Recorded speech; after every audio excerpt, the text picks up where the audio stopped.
Let's Mike News at 5। Bihar विधानसभा चुनाव के लिए जदयू ने अपनी दूसरी लिस्ट जारी कर दी है, जिसमें 44 प्रत्याशियों को टिकट दिया गया है। नीतीश के घर के बाहर धरना देने वाले गोपाल उर्फ के मौजूदा विधायक गोपाल मंडल का टिकट काटकर उनकी जगह बुलो मंडल को उतारा गया है। लिस्ट में 37 पिछड़े, 22 अति पिछड़े, 22 सामान्य, 15 अनुसूचित जाति, 4 अल्पसंख्यक और 1 अनुसूचित जनजाति के प्रत्याशी शामिल है। 13 महिलाओं को भी मौका मिला है। कुशवाहा समाज को 13, कुर्मी समाज को 12 और राजपूत समाज को 10 टिकट दी गई है। राजद छोड़कर आई विभा देवी को नवादा और निर्दलीय सुमित सिंह को चकाई से टिकट मिला है। कुल मिलाकर 101 प्रत्याशियों में ओबीसी के 37, अति पिछड़ा वर्ग 22, सामान्य 22, अनुसूचित जाति 15, मुस्लिम 4 और अनुसूचित जनजाति का 1 प्रत्याशी है। कुल 13 महिलाओं को टिकट दिया गया है। इधर भाजपा सुप्रीमो ने 88 प्रत्याशियों की सूची जारी की है। उन्होंने प्रचार के लिए 40 स्टार प्रचारकों का नाम भी उजागर किया है।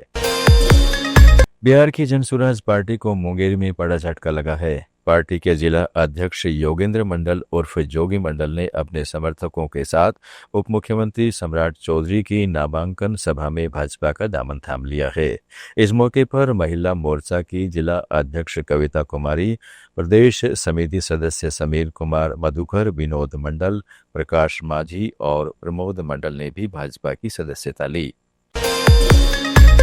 उत्तर प्रदेश के मुख्यमंत्री योगी आदित्यनाथ ने बिहार के दानापुर में एक जनसभा को संबोधित किया।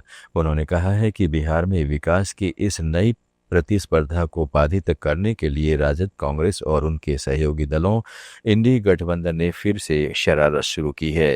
राजद और कांग्रेस फर्जी मतदान करवाने की अपनी इस चेष्टा को पूरा करना चाहते हैं।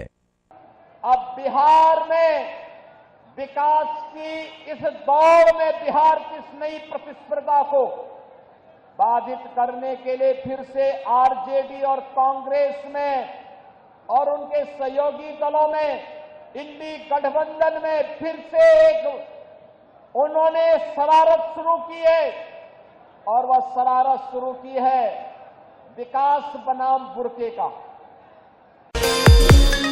प्रधानमंत्री नरेंद्र मोदी आज आंध्र प्रदेश के नांदयाल पहुंचे, जहां उन्होंने श्री शैलम के ब्रह्मरा मल्लिकार्जुन मंदिर में दर्शन और पूजा की। यह मंदिर 12 ज्योतिर्लिंगों और पावन शक्तिपीठों में शामिल है। इसके बाद पीएम ने श्री शिवाजी स्फूर्ति केंद्र में पूजा अर्चना की, जहां छत्रपति शिवाजी की मूर्ति और मेडिटेशन हॉल है।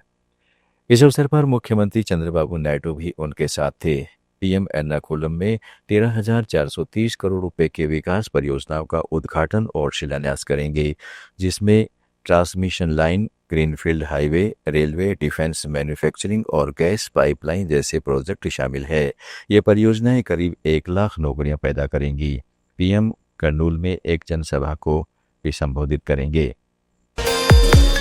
अमेरिकी राष्ट्रपति डोनाल्ड ट्रंप ने दावा किया है कि प्रधानमंत्री नरेंद्र मोदी ने रूस से तेल खरीदना बंद करने का आश्वासन दिया है, ताकि यूक्रेन युद्ध पर रूस पर आर्थिक दबाव बने। व्हाइट हाउस में पत्रकारों से बातचीत करते हुए ट्रंप ने कहा है कि भारत ने उन्हें भरोसा दिलाया है कि वो रूस से तेल नहीं खरीदेगा, जो युद्ध रोकने का बड़ा कदम है। हालांकि भारत ने इस दावे का स्पष्ट जवाब दिया है। विदेश मंत्रालय के प्रवक्ता रणधीर जायसवाल ने कहा है कि भारत तेल और गैस का बड़ा आयातक है और हमारी नीति उपभोक्ताओं के हितों की रक्षा करने पर केंद्रित है। ऊर्जा बाजार की अस्थिरता में हम स्रोतों को विविधीकृत कर रहे हैं और अमेरिका के साथ ऊर्जा सहयोग बढ़ाने पर बातचीत जारी है। इसी बीच कांग्रेस नेता राहुल गांधी ने एक्स पर लिखा है कि पीएम मोदी ट्रंप के दावों पर चुप हैं, क्योंकि वे ट्रंप से डरे हुए हैं। आप सुन रहे थे let's mic more than radio. Follow कीजिए हमें हमारे सोशल मीडिया प्लेटफॉर्म्स पर। It's time for news. It's time for more than radio. Presenting the first radio news app, Let's Mike. Let's Mike, a news-based app on your phone where you get to watch and listen news, talk shows, interviews, radio show podcasts. On Let's Mike, you get all relevant information of TV, print, radio, podcast, and digital. Let's Mike talks about every segment of life.